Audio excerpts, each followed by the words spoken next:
normální moře, pak se tam připluje loď, objeví se tam nějakým záhadným způsobem. A je to pirátská loď? Já.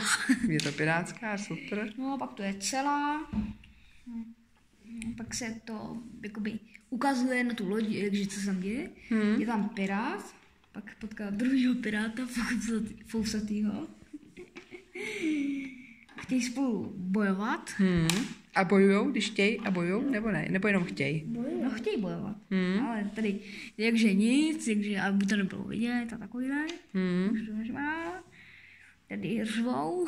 Tady řvou, že to bolí asi. Asi. Tady je jeden. A to je nějaký ten třetí, ten třetí, co vyhrál. Říkají, Tak. Máme druhý. Jo, něco napadne. Něco napadne. Že tady, že na lodi je poklad, no, tak si pro něj jde. A to je vlastně podpalubí někde? No, on jde pod palubí, tady se bouchne, tady se začne kutálet. Tady se mu zasekne meč, tady se začne kutálet. Tady to bráko, nevím. stane. To nevypadá, že vstal, to vypadá, že se bouchnou do hlavy. Tady stojí. A co tady dělá? Tady dělá. Jako machra, že stojí jako ruce v bok. Tady něco vybouchlo asi. Nebo tam něco vybouchlo. Tady to začalo hořet.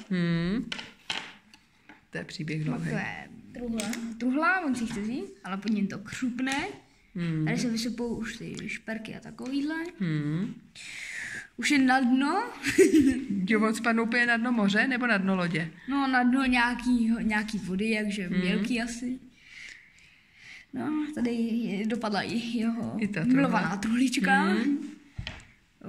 Nějaká jiná loď pro ně hodí kotvu. On se jí chytí, konec, end. To jsi řekl naopak. Nice.